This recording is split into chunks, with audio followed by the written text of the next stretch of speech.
최근 한 온라인 커뮤니티에 올라온 아무리 사람이 급해도 20대 쓰지 말라는 글이 화제가 되고 있습니다. 자영업을 한다는 글쓰기는 최근 20대 알바를 채용했다가 여러 번 되었고 점점 심해지는 것 같다며 요즘 20대는 실력도 능력도 없으면서 권리만 찾을 줄 아는 세대라고 성토했는데요. 책임감을 바라지도 않고 본인 일을 1인분만 제대로 해주면 좋겠다고 생각하는데 정작 일을 가르쳐줘도 0.5밖에 못한다며 기본적 예의조차 갖추지 못했다고 덧붙였습니다.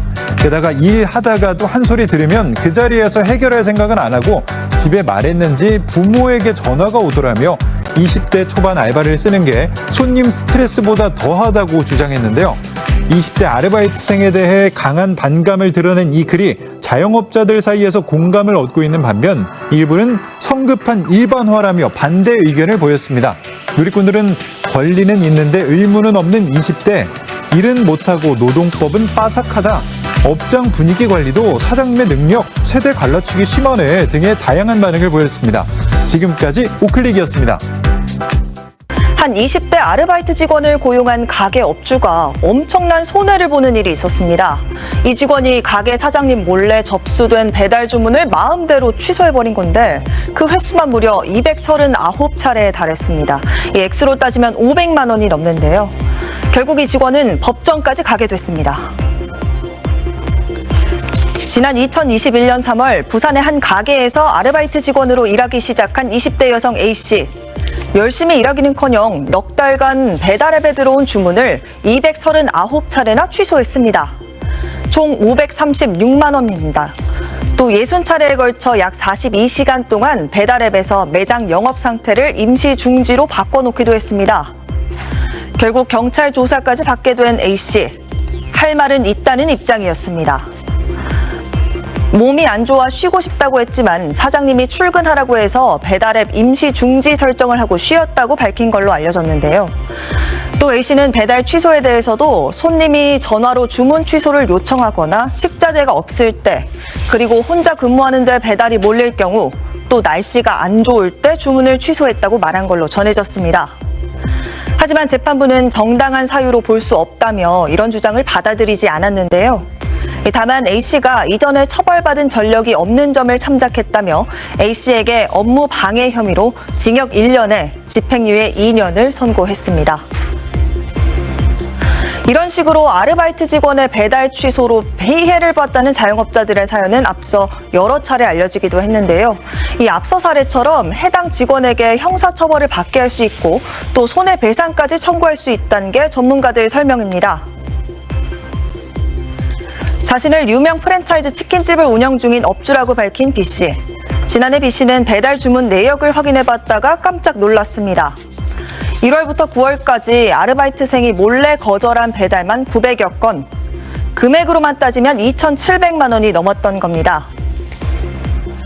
식당을 운영하고 있는 C씨도 아르바이트생의 배달 주문 취소로 한 달 사이에만 230만 원의 손해를 봤다고 하소연하는 글을 올리기도 했습니다.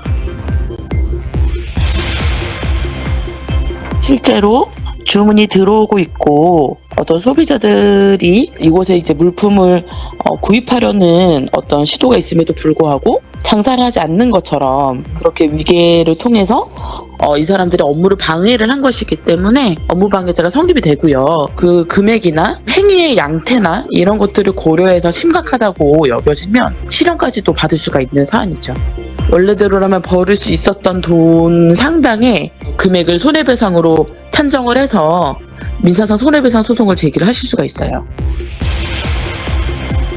직장에서 성과급이나 연봉 등의 불만이 느껴질 때 어떻게 하시나요? 최근에 MZ세대 젊은 직장인들은요, 경영진에게 직접 건의사항을 전달하고 있다는데요. 회장님에게 문자를 보냈다는 기사 밤사이 많이 봤습니다. 어제 업계에 따르면 SK이노베이션의 일부 직원들이 최태원 SK그룹 회장 SNS 계정에 직접 메시지를 보냈습니다. 지난해 거둔 실적에 비해서 성과 분배가 적어서 받아들일 수 없다는 게 주된 내용이라고 하는데요. 젊은 직원들의 주도로 전달된 메시지라는데 이런 사례가 처음은 아닙니다. 앞서 지난 2021년 SK 하이닉스에서도 젊은 직원들이 성과급 산정 기준을 투명하게 공개하라며 경영진에게 직접 문제 제기를 했고요. 삼성전자에서도 연봉을 산정하는 방식의 오류를 지적하며 7년차 직원이 공개적으로 대표이사에게 글을 보내기도 했습니다. 재계 관계자는 불이익 경험을 적극적으로 알리려는 MZ세대가 기업의 주류로 떠오르며 경영 성과에 따른 정당한 보상을 요구하는 목소리가 갈수록 커지고 있다고 얘기했습니다. 요즘 자영업자들을 힘들게 하는 건 비단 진상 손님뿐만은 아닌 것 같습니다. 비양심적으로 음식을 포장해가는 아르바이트 직원 때문에 한숨 짓는 한 자영업자의 사연이 전해졌는데요. 우클릭 세 번째 검색어는 계산하는 건 1인분, 가져가는 건 4인분입니다. 최근 한 온라인 커뮤니티에는 사장 없을 때 판매하는 메뉴를 1인분만 결제하고 4인분어치 포장해가는 직원 어떻게 해야 되나요? 라는 글이 올라왔습니다. 식당을 운영하는 글쓴이는 아르바이트 직원이 가끔 퇴근할 때 순댓국을 포장해 간다며 무료 제공이나 직원 할인을 따로 해주지 못하고 1인분에 9,000원을 받고 있다고 설명했는데요. 그런데 가게 냉장고에 거의 4인분에 해당하는 포장이 있기에 CCTV를 봤더니 휴식 시간에 직원이 4인분을 포장했고 결제는 1인분만 돼 있었다고 전했습니다. 처음엔 직원 회식도 따로 챙기지 못하고 보너스도 준 적 없으니까 회식 한 번 했다고 생각하며 따로 지적하진 않았다는데요. 그런데 해당 직원이 나중에 또 휴식 시간에 2인분만 결제하고 음식은 4인분을 가져갔다고 합니다. 글쓴이는 자신이 초보 사장이라 어떻게 하면 좋을지 난감하다며 사람들의 의견을 구했는데요.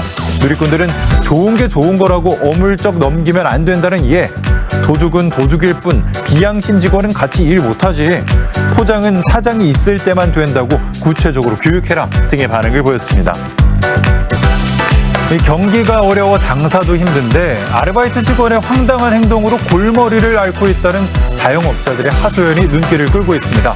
우클릭 세 번째 검색어는 알바생이 이래도 되나요? 사장님의 하소연입니다. 최근 한 온라인 커뮤니티에는 일을 시작한 지 이틀 된 아르바이트 직원이 마음대로 카페 음료를 먹는다는 사연이 전해졌습니다. 해당 글을 쓴 한 카페 점주는 새로운 아르바이트생이 자기 마음대로 대놓고 스무디와 캔 음료를 마시고 집에 갈 때도 테이크아웃 잔에 담아간다고 설명했는데요. 눈치 보는 것도 아니고 당당하게 먹는 모습이 황당하다고 덧붙였습니다. 한 식당을 운영 중이라는 또 다른 글쓴이도 비슷한 경험담을 전했는데요. 어느 날 CCTV를 봤더니 자기가 자리를 비운 사이 아르바이트생 2명이 손님 응대는 하지 않고 주방에서 온갖 재료를 부어 5만 원 상당의 요리를 해먹고 있더라는 겁니다. 그러면서 사장이 없는 가게는 아르바이트생들의 마음대로 한다지만 막상 눈으로 보니 어이가 없었다는데요. 평소 아르바이트생들의 간식을 사다 주고 국밥 정도는 해먹어도 된다고 했던 호의가 이런 식으로 돌아오는 거냐며 분통을 터뜨렸습니다. 누리꾼들은 요즘은 알바생이 상전 기본만 지켜줘도 황송할 정도, 보면 지인한테도 퍼주더라 일터를 뭐라고 생각하는 건지 계약서에 1일 1식 1음료 제공이라고 확실하게 써주면 될 일이다 등의 반응을 보였습니다. 들어도 일 안 하려 하지. 짧고 굵게 돈 벌 궁리만 하는 거 아니야? 라는 이야기도 심심치 않게 나옵니다. 아 잠깐만, 알바생 말도 들어봐야 할 것 아냐? 이게 알바 너무 심한 거 아닌가요? 평일에 나오는 친구 같은 경우에는 7시에서 10시까지 뭐 2시간에서 3시간 정도? 짜증나긴 하죠. 그 조그만 2시간 하려고 나와야 되니까. 일부러 주휴수당 안 주려고 뭐 13시간, 14시간씩만 시키는 게 솔직히 조금은 약간 괘씸할 수도 있다고 생각이 들어서 적어도 한 번 일을 할 때 피크 시간이 아니더라도 알바생이 5시간 이상은 일할 수 있게 그렇게 해주면 지원을 할 사람이 많을 것 같아요. 이 일은 제 담당이 아닌데요? 저는 학원 알바 해봤는데 데스크도 맡으라고 하고 그리고 수업도 해달라는 경우가 많아서 원래 얘기했던 것보다 더 요청을 하는 경우가 많아서 아니면 뭐 추가 근무를 해달라고 한다든지. 이게 사람이 할 수 있는 노동 강도인 거죠? 일단 기름기가 많으니까 그 식탁을 닦는데 닦아도 기름기가 안 사라져서 정말 여러 번 닦아야 되고 설거지 하는데도 엄청 많이 들고 불판이 일단 너무 무거워서 불판 갈고 또 이제 불판 다 쓰신 거 세척하고 나르고 옮기고 할 때 정말 무겁고 뜨겁고 위험하고 힘듭니다. 차라리 다른 알바를 하는 게 좋다고 생각합니다. 힘들어서 그만뒀던 알바를 생각해보면은 제가 혼자서 일을 했는데 한 명이서 할 게 아니라 적어도 3명 정도는 필요한 일이었는데 일을 수행할 수 있을 만큼의 인원을 뽑는 게 전 더 중요하다고 생각합니다. 최소한의 이해와 존중을 바랍니다. CCTV가 달려있는데 사장님이 이제 그걸로 계속 감시를 한다든지 앉아있으면 왜 앉아있냐 이런 전화 오고 이런 사례도 많이 봤어가지고. 일 힘든 것도 있지만 정신적으로 힘들면은 진짜 그만두고 싶은 것 같아요. 좋은 사장님들은 안 그러겠지만 터치가 있으시니까 그러면서 이제 더 부담 느끼고 이제 더 떨어서 더 실수를 많이 하게 되거든요. 그러면 또 이제 트러블이 생기니까. 사장님 때문에 힘들어하는 친구들을 많이 봤어가지고 그런 알바를 피해서 찾으려고 하다 보니까. 이렇다 보니 청년들 입장에선 차라리 깔끔한 단기 알바, 비대면 알바를 선호하는 상황입니다. 근데 알바 2-3시간 할 거면 그냥 팡 가는 게 낫지 않냐는 소리는 애들끼리 한 적이 있거든요. 하루 밤새고 오면 그 일주일 벌 돈 다 벌잖아요, 솔직히. 한 달 아니면 진짜 하루 이런 식으로 알바를 하는 거를 좀 많이 찾는 것 같아요, 제 주변에는. 과외 어플이 있어서 비대면으로 알려줄 수 있는 그런 것도 학원 알바하는 친구들이 하는 걸 많이 봤던 것 같아요. 알바를 구하는 자영업자들도 할 말이 아주 없는 건 아닙니다. 코로나 불경기에 자영업 경쟁도 치열해 지출을 최대한 줄일 수밖에 없는 상황. 이제 업주 입장에서도 15시간 주 이상 일하면은 노동비가 훨씬 더 높게 지불해야 되기 때문에 쪼개기로 다 나가는 거. 노동시장이 좋게 말하면 유연화된 건데 또 많은 그냥 15분짜리 일자리로 가득 채워지는 거죠. 좀 삭막한 사회다 이렇게 볼 수도 있죠. 직원들이 상당히 많아요. 네네. 지금 몇 명이나 있는 거예요? 직원이 7명 있고요. 저희가 아르바이트가 4명 있습니다. 아, 아르바이트 많이 쓰시네요. 네네네. 지금 그러면 최저시급 주고 계시는 거죠? 아니, 최저시급으로는 사람 못 구해요. 아, 그러면 얼마에 구하시는 건데? 아무리 적어도 13,000원은 줘야지 구해질까 말까요, 지금. 일손이 부족해 사장이 재료 손질부터 조리, 내장 청소까지 모두 직접 합니다. 취업난이라고 하는데 지금 시급을 이렇게 높게 잡아도 사람이 안 구해지는 게 전 이해가 안 갑니다, 지금. 다른 식당을 가봤는데 여기도 아르바이트 구인난은 여전합니다. 아우, 근데 왜 이렇게 사람이 없지? 네. 아, 지금 영업 안 해요? 네, 오늘 영업 안 합니다. 왜요? 점심시간이 다 됐는데 지금 영업 안 하면 어떡해요? 오늘 일할 사람이 없어가지고 가게 문을 닫았어요. 아르바이트 생을 가까스로 구했지만 이 직원이 쉬는 날은 가게 문도 닫는 겁니다. 실제 아르바이트 모집 사이트에는 시급 15,000원은 물론 2-3만 원짜리 공고도 많이 올라옵니다. 고향 김해를 떠나 서울에서 취업을 준비 중인 이은석 씨. 집은 언덕 꼭대기입니다. 지금 왜 이렇게 이게 먼 데다가 집을 구했어요? 여기 역 가까우면은 부담이 너무 되니까 월세가. 아, 월세가? 네, 요 정도면은 그래도 되게 괜찮아요. 친구들이랑 살기에는. 아, 이태원이라서 여기가 좀 집값이 비싸긴 하죠. 네, 이태원, 녹사평, 한강진 정중앙이어가지고 하얗게 바로 앞인데 너무. 아, 근데 이건 너무 힘들다. 익숙해요. 거의 다 이제 맨날 왔다 갔다 해가지고. 월세가 그 정도 나가고 또 그러면 의식주 해결하는데 고정비가 어느 정도 들어가는 거예요? 기본적으로 5-60 이제 월세랑 이것저것 다 나가고요. 네. 또 이제 한 달 동안 지내다 보면은 뭐 100은 그냥 훌쩍 넘기고 한 110, 120? 아, 그 정도요? 여기 나왔어요. 아, 여기에요? 네. 아, 들어가서 얘기하죠. 네. 부정기적으로 면접을 보다 보니 생활비는 아르바이트로 충당해야 합니다. 지금 아르바이트는 몇 개 하고 계세요? 아르바이트 지금 2개 하고 있는데 2개 다 시급 2만 원 이상이에요. 너무 비싼 것만 찾는 거 아니에요? 전혀 아니에요. 시급 9,000원으로 계속 여기서 제자리 걸음할 수는 없으니까. 높은 시급의 알바를 찾는 건 김지수 씨도 마찬가지입니다. 고깃집 알바도 했었고 치킨집, 전단지 알바, 그다음에 햄버거집 알바, 물류센터 알바도 했었고. 물류센터요? 거기서는 어떤 일을 하셨었어요? 상하차 업무를 했었습니다. 이렇게 벌어도 오른 물가에 비하면 충분치 않습니다. 고물가로 더 높은 시급을 찾게 되고 높은 시급이 식당, 카페들의 구인난을 불러오는 겁니다. 그러니까 저축은 생각도 안 하고 있어요. 그냥 저축을 할 여유 자체가 없어서. 문화생활이나 이런 거는 아예 못하는 거고. 일절 할 수가 없었어요. 청년층이 준비해야 하는 건 또 있습니다. 수백 대 1 경쟁의 기업 서포터즈 같은 대외 활동들입니다. 스펙의 끝판왕이시라면서요? 제가요? 여기 앉으시죠. 네. 안성준 씨가 지금까지 한 대외 활동은 몇 개나 될까? 50개, 60개 정도 되었던 것 같아요. 5-60개요? 네. 한 시급은 어떻게 받으셨어요? 특별히 시급이 있다기보다는 이제 각각 활동비를 일정 부분 주는 정도로. 수입이 많지도 않은데 왜 이런 활동에 집중하는지 물어봤습니다. 취업하기 굉장히 힘들잖아요. 근데 취업을 하기 위해서는 적어도 인턴 경력 정도는 쌓아야 되고, 근데 요즘에는 인턴 경력을 쌓기에도 힘든 시국이다 보니까 인턴을 하기 위해서는 좀 그 분야의 대외 활동이라도 좀 많이 해야 되지 않겠나 그런 생각에. 이런 단계를 거쳐 최근 인턴 활동을 시작한 홍수연 씨. 지금 그럼 완전히 취업을 하신 건가요? 완전히 취업된 건 아니고 시중은행에서 계약직으로 근무하고 있습니다. 여기까지 오는 것도 힘들었지만 아직 갈 길은 멉니다. 취업하는데 비용도 많이 들고 사실 부모님에게 손 안 벌리기가 쉽진 않은 것 같습니다. 그래요. 그럼 준비 이제 마무리 더 하셔서 꼭 다 취업되시길 바랄게요. 일할 직원을 구하기가 너무 어렵다는 건데 어떤 사정인지 오상현 기자가 알아봤습니다. 거리두기 해제 후 식당과 카페 등은 다시 붐비기 시작했습니다. 안녕하세요. 하지만 몰려드는 손님을 응대할 종업원 수는 역부족입니다.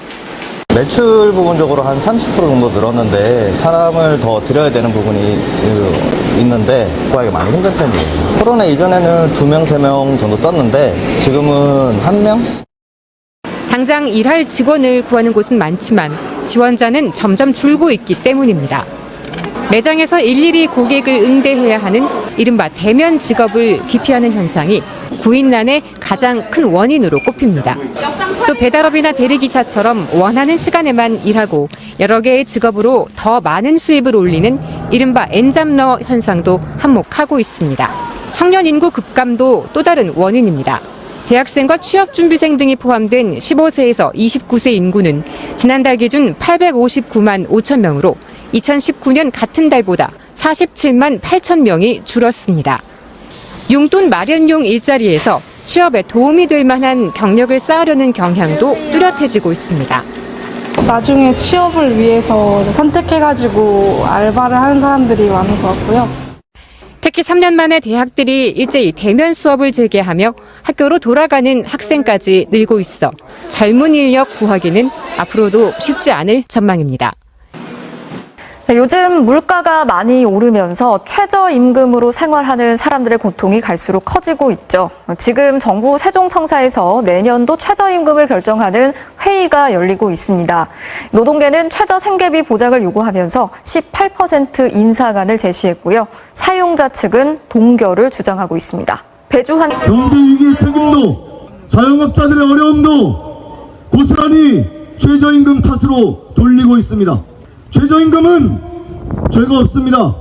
최소한의 안전장치입니다. 각종 상점과 은행, 금융회사 등이 밀집해 있는 뉴욕 맨해튼 중심가. 배달직 구함, 신규직 구함, 모든 자리에 사람 구함. 어딜 가나 채용 공고를 쉽게 볼 수 있습니다. 흡사 직원 구하기 경쟁을 방불케 하는 상황. 보다 과감한 제안도 눈에 띕니다.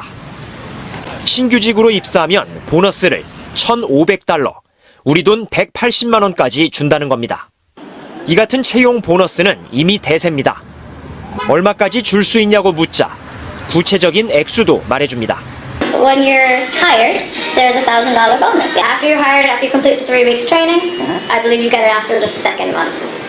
기자에게도 지원을 권합니다. If you're interested, you should apply. A lot of our higher volume locations are also higher. 시급 $17.84, 우리 돈 22,000원에 일할 사람을 찾는다는 광고입니다. 지금 뉴욕의 최저임금이 시간당 $15인데요. 구인난이 워낙 심각하다 보니 이처럼 대다수의 업체들이 최저시급보다 높은 임금을 내걸고는 있지만 요즘 직원 구하기가 하늘의 별 따기라고 합니다. 뉴욕 바로 옆 뉴저지주의 한 주유소. 주유기 6대가 있지만 몰려드는 차량을 감당하는 건 직원 1명뿐입니다. At the same time, you are dealing with 4 or more than 4 or 5 cars. Yeah, sometimes 10 car. 10? Yeah. 뉴저지는 미국에서 유일하게 이른바 셀프 주유를 금지하고 있는 곳입니다. 줄을 서 있는 차량을 두고도 기름을 넣어줄 직원을 구하지 못하는 사장은 속이 탑니다. If my employee doesn't show up, who's gonna work outside? You know, by the time I call the other guy, I have to lock off the pumps to get the other guy coming and relief. 일이 철저히 분업화된 세탁소는 한 명이라도 빠지면 운영을 할 수 없습니다. 직원 모시기 경쟁이 이렇게 치열했던 적은 없었습니다. 구인 광고를 내거나 어디다가 올려도 지인들에게 얘기를 해도 오는 사람이 별로 없어요. 항상 노심초사하죠. 하루하루 굉장히 걱정스럽게 혹시 내일 제가 안 나오면 어떡하나 항상 그런 조마조마함이 있어요. 되기 시작한 이후에 가장 적게 짓게 됐다고요? 네.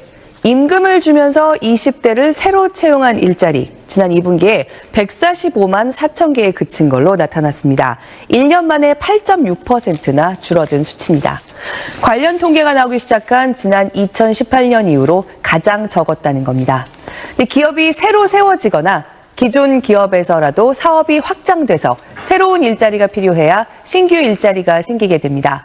그런데 심상찮은 내수 부진이 지속되는 데다가 수출도 반도체나 자동차, 조선처럼 되는 곳 몇 곳만 된다. 그러니까 사람을 새로 채용할 곳이 많지 않은 상황이 이어진다. 이렇게 되다 보니까요.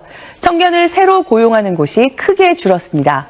그런데 20대 이하의 일자리는 아무래도 연령대 특성상 전체 일자리에서 신규 채용이 차지하는 비중이 절반에 육박할 정도로 큽니다. 그래서 신규 채용이 줄면 전체 일자리 개수도 줄어들 수밖에 없습니다. 20대 이하가 임금을 받으면서 일하고 있는 일자리 전체적으로 305만 9천 개에 그쳐서 역시 통계가 잡히기 시작한 이래 최저 수준을 기록했습니다. 근데 일자리는 취업자랑은 좀 다른 개념입니다. 이를테면 회사를 다니면서 부업을 하고 있다. 그러면 사람은 한 명이지만 일자리는 2개가 있는 걸로 잡히거든요. 그러니까 일자리 개수는 지금 존재하는 노동시장에서의 전체 기회의 개수라고 생각해 볼 수 있고요.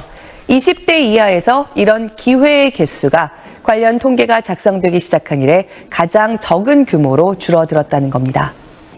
네, 청년층 인구가 전체적으로 줄어드는 것도 영향이 있을 것 같은데 20대 인구도 변화가 있나요? 네, 20대 이하의 인구가 1년 만에 24만 명 넘게 3% 가까이 줄어들기는 했습니다. 이 중에서 일을 하고 있든 찾고 있든 경제활동에 참여하고 있는 청년도 비슷한 비율로 보시는 것처럼 감소했습니다. 하지만 해당 연령대 일자리의 감소세는 8.6%, 마이너스 8.6%. 그러니까 인구가 줄어드는 속도의 2배를 훌쩍 넘는다는 게 우리 경제의 활력을 더욱 걱정하게 하는 부분입니다. 업종별로 살펴보면요. 특히 내수와 직결되는 도소매업에서 청년층을 신규 채용한 자리의 수가 역대 가장 적은 20만 6천 개였습니다. 코로나19가 대유행하던 시기보다 더 적어서 최근의 내수 부진 수준을 다시 한번 방증하고요. 이른바 양질의 일자리 수준을 볼 때 중점적으로 보게 되는 제조업에서도 20대를 신규 채용한 자리는 1년 만에 2만 2천 개나 감소했습니다. 그리고 일자리 숫자에 큰 영향을 미치는 건설업이 계속 부진을 면치 못하고 있는 상황도 한몫했습니다. 1년 동안 1만 개의 신규 일자리가 사라졌습니다. 네, 이 청년층 일자리는 30대에게도 중요하죠. 30대 채용 통계는 어떻습니까? 네, 그나마 30대 일자리는 전체적으로는 조금 늘었다는 것은 안도할 만한 부분이긴 한데요. 30대에서도 신규 채용은 줄어드는 경향이 뚜렷했습니다. 전반적으로 청년층의 자리 자체가 새롭게 나타나지 않는 모습이 20, 30대를 관통해서 보이고 있는 겁니다. 심지어 안정적인 일자리를 창출한다고 하는 공공기관에서도 20, 30대 청년층의 정규직 일자리는 올해 4년 만에 가장 낮은 수준이 될 가능성이 큽니다. 공공기관에서 올 들어서 3분기까지 새로 나온 청년 일반 정규직 1만 명을 간신히 넘는 수준입니다. 2019년에는 연간 2만 7천 명이 넘었는데요. 올해는 4분기에 사람을 크게 늘려 뽑지 않는다고 하면 1만 5천 명을 넘기도 어려워 보입니다. 공공기관 같은 곳까지도 요새 기업들이 많이 그러는 것처럼 경력직을 선호하면서 청년 신규 채용은 줄어드는 영향이 있는 걸로 풀이됩니다.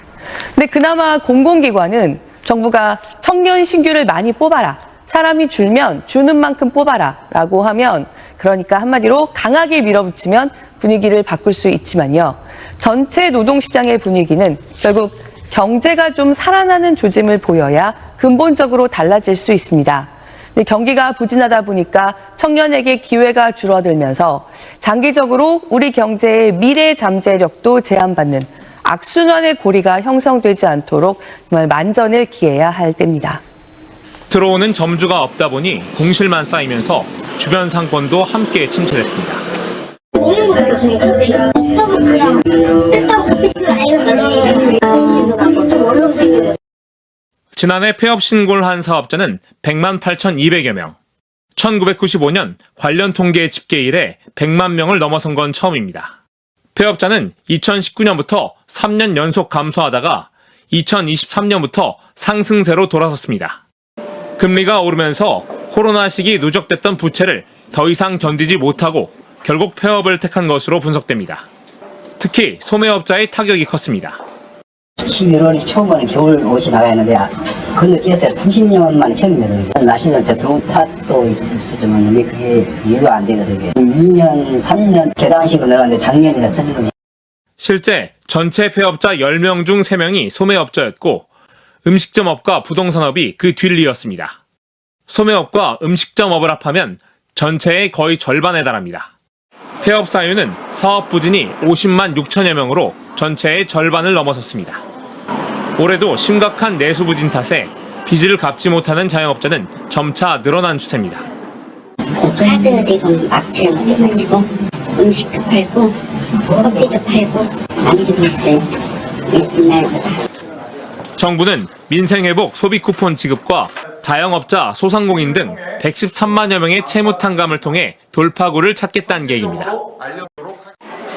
서울 시내 한 구청 구내식당입니다. 점심시간을 앞둔 11시 반부터 사람들로 북적입니다. 구내 직원들뿐 아니라 일반인들도 걸음을 빨리해 한 끼를 해결합니다. 일주일에 그래도 한 3-4번 이용하는 것 같아요. 좀 물가도 좀 비싸서 약간 식비를 아끼려고 하고 있습니다. 인근 상인들은 손님을 뺏긴다며 반발하지만 가성비 좋은 구내식당 지도까지 온라인상에 공유되고 있습니다. 일부 대학과 공공기관 구내식당은 맛집으로 입소문도 났습니다.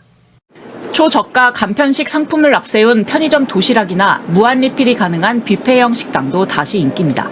한 끼 먹으려고 해도 10,000원이 다 넘어가다 보니까 9,000원, 8,000원대로만 나와도 편히 먹을 수 있을 것 같아요. 최근 5년 새 전체 소비자 물가지수가 16% 오르는 동안 외식 물가는 25%나 올랐습니다. 통계청이 집계하는 외식 품목 39개 중 피자를 제외한 38개 품목세 값이 1년 전보다 상승했습니다. 더 큰 문제는 고환율과 식재료의 가격 인상, 인건비 등 물가 불안을 야기하는 추가 요인들이 줄줄이 기다리고 있다는 점입니다. 중소기업이나 또는 외식 업계에 대한 지원 정책, 글로벌 공급망 문제 같은 것들이 다발하기 때문에 이런 부분에서 가격 안정화 정책 같은 것들이 반드시 필수적이다. 정부가 내년부터 직장인의 점심값을 지원하는 사업을 검토하고 있습니다. 정부와 기업, 지자체가 근로자 한 명당 식비를 1,000원에서 2,000원 정도 지원해서 부담을 줄여주자는 겁니다. 하지만 물가 상승은 당분간 꺾일 기미가 보이지 않아 지갑 사정은 더 어려울 걸로 보입니다. JTBC 이희정입니다.